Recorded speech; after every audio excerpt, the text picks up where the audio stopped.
It was Christmas morning when I realized something was seriously wrong. My sister Emily didn't show up.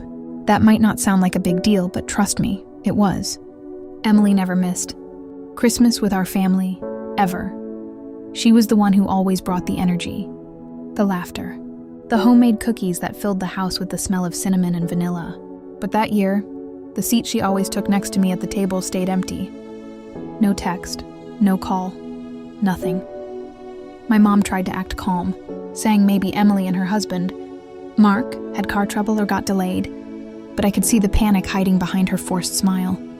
And then around noon, Mark called. His voice was shaky and low, like someone trying to hold it together.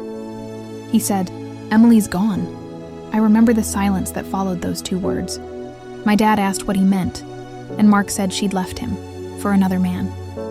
Just like that. No explanation, no warning, no note. My mom dropped her fork. My dad just stared into space. And me? I didn't buy it. Not for a second. Emily wasn't perfect, but she wasn't the kind of person who would just disappear, especially not during the holidays. She loved her husband, or at least that's what we thought.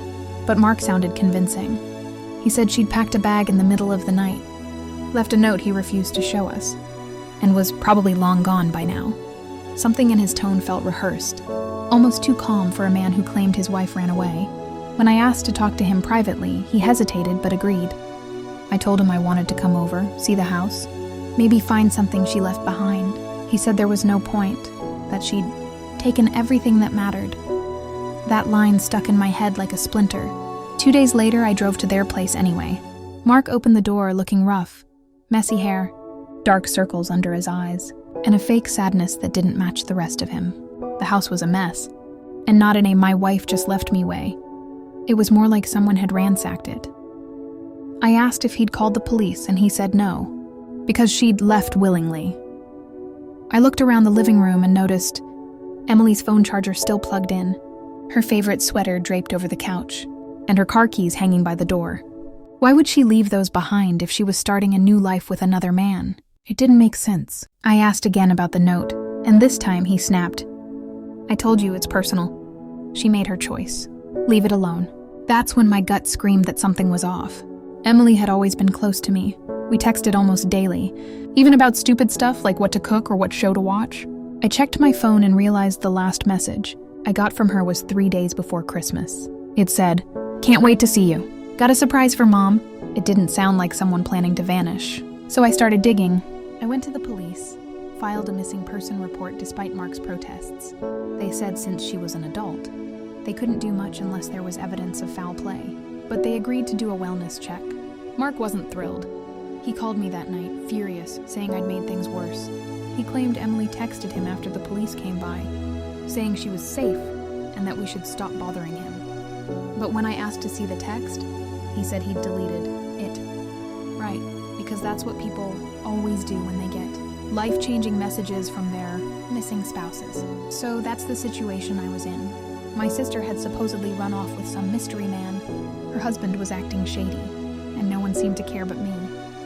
Before I tell you what I did next, I want you to imagine being in my shoes. What would you do if someone you loved just vanished, and the person closest to them kept lying to your face? Would you keep pushing, or would you let it go and trust their story? Think about it, because the next part of this gets dark.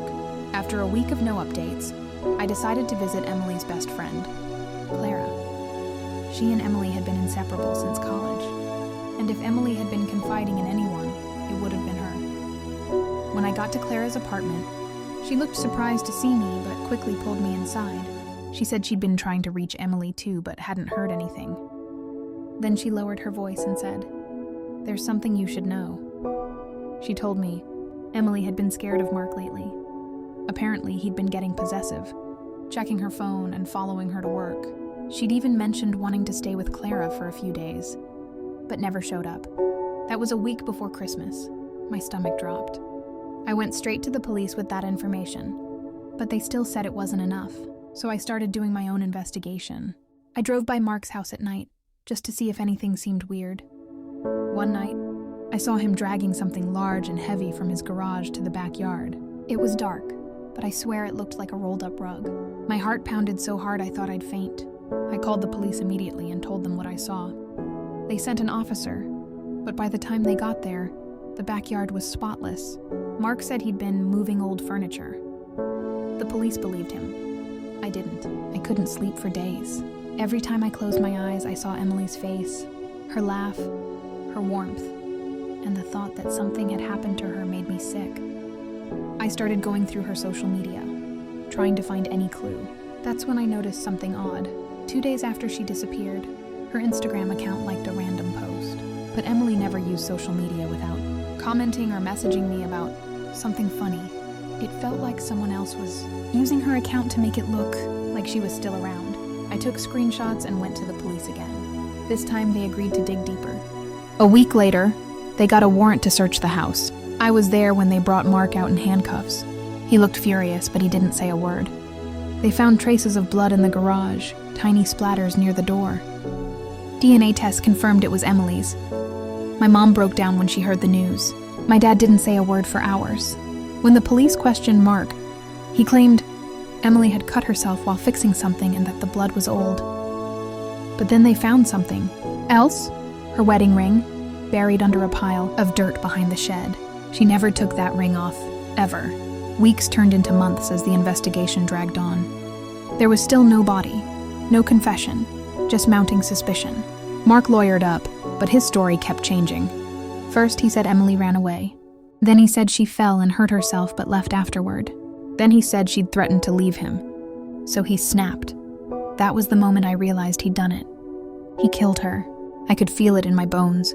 But without a body, the police couldn't charge him with murder. One night, about 3 months later, I got a call from a number I didn't recognize.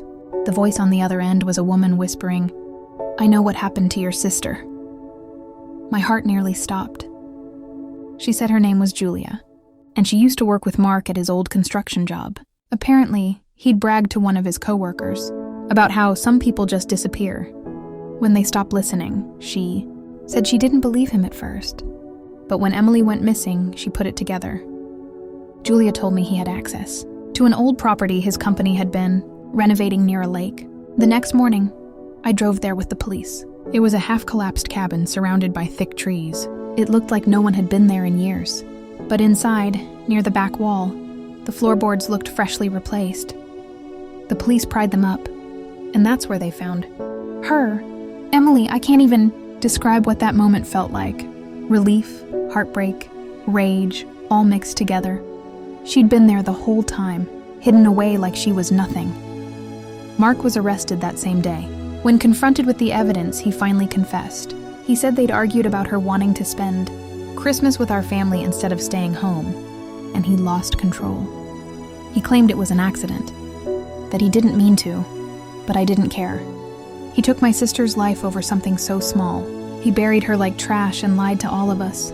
Watching him in handcuffs didn't bring Emily back, but it was something. The trial was long and painful. Hearing the details, the things he did after, it broke us. But when the verdict came, and they sentenced him to life without parole, I finally felt like I could breathe again. My mom said Emily could finally rest. My dad just sat there, staring straight ahead. After the trial, I went to her grave and left a small Christmas ornament shaped like an angel. It was the same one she'd given me when we were kids. I told her she was home now, and I promised I'd never let her be forgotten. Even now, years later, I still set her place at the table every Christmas. It's my way of keeping her memory alive. Sometimes I catch myself smiling when I remember her laugh, or the way she'd hum Christmas songs while baking. But other times the anger comes back. The anger at Mark, at the system that didn't act fast enough, at myself for not seeing the signs sooner. If there's one thing I learned from all this, it's to trust your gut. If something feels off, it probably is. So that's my story. My sister didn't just leave for another man. She was taken from us by the person who was supposed to love her the most. Tell me, if you were in my shoes, would you have kept pushing like I did? Would you have believed the husband's story, or followed your instincts even when everyone told you to drop it? I really want to know what you think. If you were on my side, please like this video, because stories like this are never easy to tell, and it means a lot when people listen. Subscribe for more stories like this, true or inspired, by real ones that remind us how fragile trust can be. And don't forget to comment what you would have done differently, because honestly, I still ask myself every day if I could have saved her somehow. Thanks for listening, and I'll see you all in the next story.